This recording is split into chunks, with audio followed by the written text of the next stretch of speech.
Hoy vamos a hablar acerca de lo que es la medida de coerción. Vamos a ver cuáles son los artículos que la instituyen, así como también cuando el Ministerio Público o el querellante hacen el requerimiento para una medida, cómo se hace, cuáles son los que establece el Código Procesal Penal con relación a los días hábiles. Vamos a ver el desarrollo de dicha audiencia, así como también los plazos y la competencia del juez de la garantía en dicha medida, así como también vamos a ver si puede ser que se le puede conceder o no las costas del proceso penal al imputado.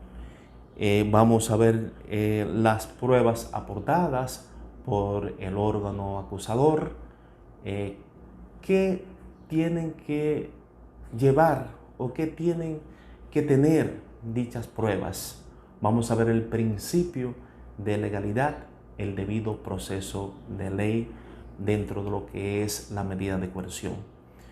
La medida de coerción está institulada, está tipificada en nuestro ordenamiento procesal penal en los artículos 226 y 284 del Código Procesal Penal. Si podemos observar el artículo 226, vamos a ver que la solicitud de medida de coerción puede ser realizada por el Ministerio Público o el querellante bajo las condiciones y la forma que establece el Código Procesal Penal. Pero si nos vamos otro poquito más lejos, en el artículo 284, vamos a ver que cuando se trata de acción pública, solamente la puede solicitar el Ministerio Público. Plazos para someter a una persona, a un ciudadano que está en falta con la ley, a una medida de coerción. Bien, desde el momento mismo en que el Ministerio Público va a judicializar un expediente, desde el momento mismo en que la persona es aprehendido, es arrestado, ahí se le empieza a computar el plazo de 48 horas, como lo establece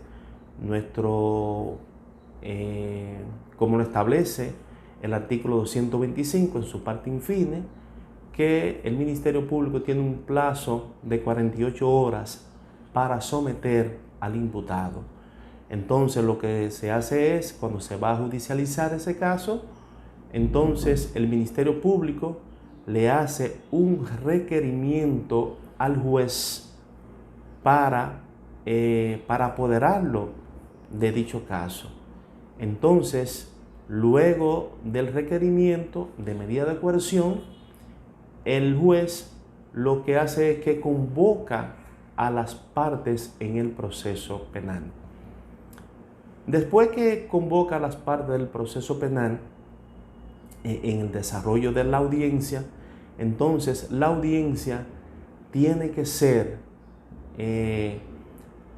con la obligatoriedad de el Ministerio Público, en el caso de acción pública o acción pública instancia privada, el imputado y su defensa. Esos son los tres partes del proceso penal en principio. Porque, por ejemplo, si estamos llevando un caso de violación a la ley 5188, ahí está presente el órgano acusador, que es el Ministerio Público, el imputado y su defensa. No habrá actor civil o parte civil, ya que el Estado, quien va a representar al Estado en esos momentos, es el Ministerio Público, porque ese es un delito donde el Estado es el perjudicado. Entonces, lo único que yo no estoy de acuerdo es en una situación. y esa es la siguiente. Por ejemplo, cuando se está en una audiencia de medida de coerción, generalmente hay algunos jueces de la instrucción que dejan a cargo de la citación de la víctima a cargo del Ministerio Público. Y yo entiendo que en esa etapa del proceso penal, ninguna ley ni el código le da facultad, ni resolución alguna, le da facultad al Ministerio Público para citar a la víctima o presentar a la víctima, sino que tiene que hacerlo el juez, porque así se lo ordena el artículo 284 del Código Procesal Penal en su segundo párrafo, donde dice que el juez cita a las partes del proceso penal. Entonces, ¿cuáles son los posibles incidentes que se pueden dar en la solicitud de medida de coerción o en la audiencia de medida de coerción? Puede ser que el abogado del imputado o de la imputada le solicite al juez un aplazamiento a los fines de presentar arraigos o presupuesto, por ejemplo, para desvirtuar lo que es el peligro de fuga. Es un pedimento de derecho lo cual la audiencia tiene que ser aplazada a los fines de presentar arraigos o, como se le denomina popularmente, los presupuestos, para desvirtuar lo que es el peligro de fuga, con el objetivo de que el tribunal o el juez pueda otorgarle ya sea una libertad pura y simple, o ya sea una garantía económica o una presentación periódica. Pero de seguro que ustedes pueden estar seguros que si él va a presentar arraigos es con la finalidad de que no se le imponga prisión preventiva ni arresto domiciliario. Usted puede tener eso por seguro. ¿Cuál es otro incidente se puede presentar? Bueno, cuando después de convocado para una medida de coerción están presentes todas las partes del proceso, está presente la víctima y la víctima le solicita al juez o a la jueza en voz que desea apoderar a un abogado para que le asista en todos los actos del procedimiento. Entonces, es un aplazamiento que es de derecho, porque si nos vamos al artículo 11 y 12 del Código Procesal Penal, el cual establece igualdad entre las partes e igualdad entre la ley, entonces la víctima siente que no está en un plano de igualdad, ya que el imputado tiene su abogado y él necesita que alguien, un técnico del derecho, le asista para que prosiga con su caso o con su demanda. En ese sentido, pues, ese aplazamiento es obligatorio. Entonces, hay un sinnúmero de aplazamiento, de incidentes, que muchos entendidos entienden que no, que qué incidente se puede presentar en esa etapa del proceso penal. Ahí ya hemos enunciado varios, y si seguimos vamos a tomarnos gran parte de la mañana, porque hay muchos incidentes que se presentan en esa etapa del proceso penal.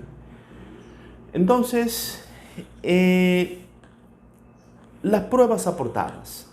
Miren, si nosotros pudiésemos observar el artículo 230 del Código Procesal Penal, vamos a ver que las pruebas no necesariamente tienen que ser pruebas tan contundentes, sino que con una cintila probatoria en esa etapa que sea razonable, que sea suficiente, le basta al juez para imponer lo que es una medida de coerción. Ojo, y una de las cosas importantes en lo que es la medida de coerción, y esa es la siguiente: para que se proceda a una medida de coerción, tiene que reunir 3 condiciones. Y el artículo 227 del Código Procesal Penal establece estas tres condiciones. Primero, que el hecho, que existan elementos de pruebas suficientes para sostener razonablemente que el imputado es con probabilidad autor o cómplice de una infracción. La segunda condición es que existe peligro de fuga basado en la presunción de razonabilidad por apreciación de las circunstancias del caso particular acerca de que el imputado no podría someterse al procedimiento. Y la tercera condición es que la infracción que se le atribuye al imputado esté reprimida con una pena privativa de libertad. Entonces, por último, ¿puede imponérsele costas penales del proceso al imputado? No, no se le puede imponer, por la razón de que el artículo 249 del Código Procesal Penal establece que no se le puede imponer costa al imputado en una medida de coerción, porque eso no es un juicio de fondo. Pues bien, pues muchísimas gracias.